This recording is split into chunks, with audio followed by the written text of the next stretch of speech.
Hey, what's going on, guys? My name is Gabriel Levi, and today I'm going to show you how to automate your preset changes on the Fractal Audio FM9, FX3, or FM3. In this video, I'll be showing you how to do this using Logic Pro, but if you are an Ableton user, especially for live performance, go ahead and check out my other video on how to do this inside of Ableton. The only other piece of equipment you're going to need besides the FM9 and your DAW is a USB-B cable. This is by far the easiest way to hook up to your computer for things like using FM9 Edit or sending patch changes over USB. You can also use the MIDI in port on the FM9 and one of the MIDI out ports on your interface if it has one, or you can use a dedicated MIDI interface. Something like the Mio XM is a really good option for this. So the first thing that I like to do is go onto the unit, go inside the global settings and change display offset to 0. It may default to 1, which is not a problem, but go ahead and set it to 0 so that all of the preset numbers that we're trying to call up on the unit match up with what we're inputting inside of Logic. Okay, so now we are inside of Logic. The first thing that we have to do is create a MIDI track. So we're gonna come up here, hit the plus sign,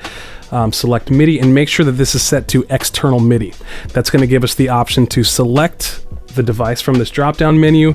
So go ahead and select FM9, FX3, or FM3, depending on what you're using. Audio output, just leave it set to no output because we're not dealing with any audio, and hit create. So now we have to create a MIDI region. There's a couple ways to do this. I like to use the marquee tool to make a selection, control click, create MIDI region, or even better, create a key command. So I use Control Option Command M, and that creates a MIDI region for me. We're gonna drag this out for the length of the section that we're trying to play over, and we're good to go. Now, the part we've all been waiting for. How do we actually send messages to the FM9? First thing we gotta do is pull up the event list. So we just hit D on the keyboard to pull that up. And over here, it usually defaults to notes, but we're going to change this to program change. Program changes are what we use to send messages to the FM9 to tell it, hey, switch to preset 10 or switch to preset whatever. We're going to go ahead and hit this plus sign. And over here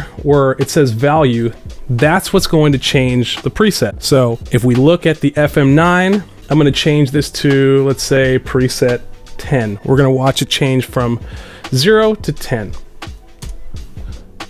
And look at that, prog lead. And you can just kind of drag this up. Let's watch it change as I move it. So, couldn't be easier. Now here's the cool part. You don't have to do this all over again.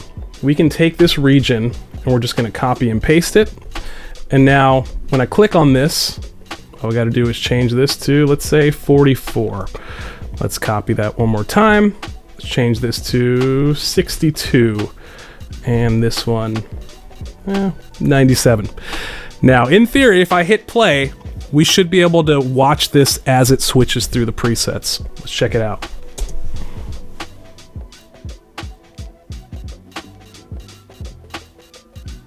All right, we're doing good so far. 62 and 97. Cool, so those could all be different sections of your song and it will all be perfectly in time with the music.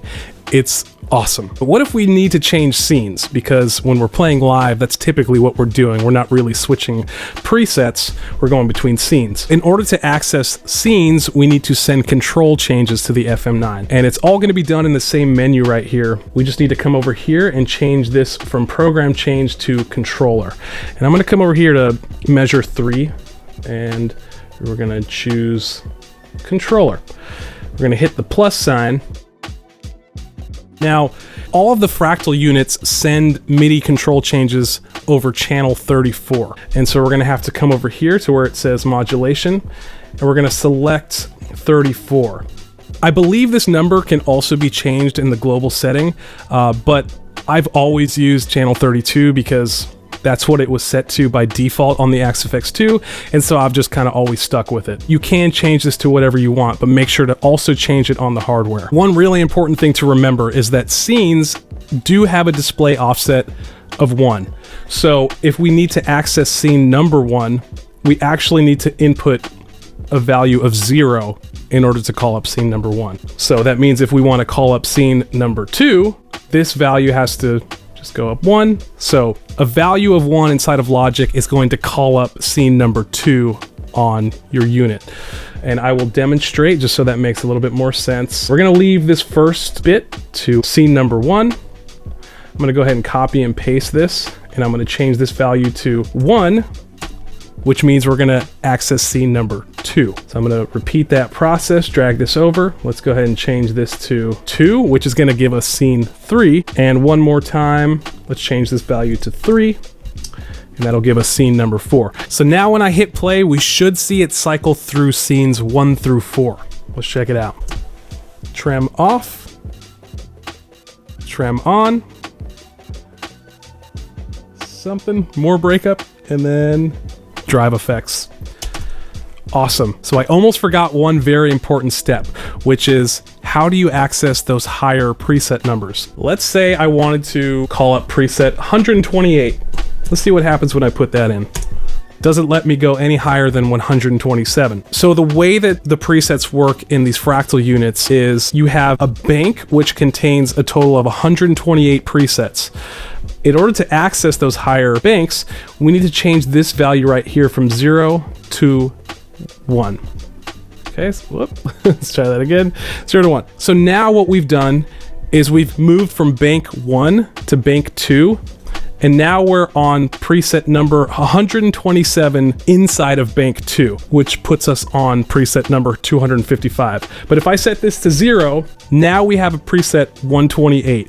We're now in bank 2, preset number 1, which gives us 128. So let's try that one more time. We're gonna go back to the first bank, which puts me at preset 0. We're gonna bring this all the way up to 127, and we've reached the end of bank number 1. So if I want to access preset 1 in bank number 2, I'm gonna put this value back down to 0 and change this number from 0 to 1, and what do you know? Now we're in bank 2, preset 1, which equates to preset 128.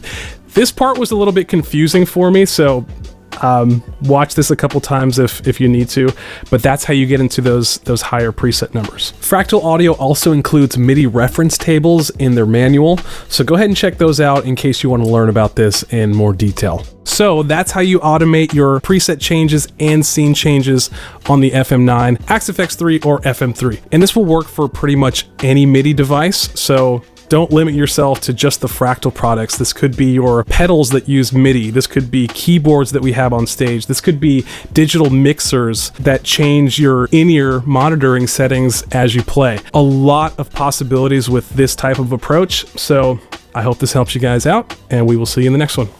Peace.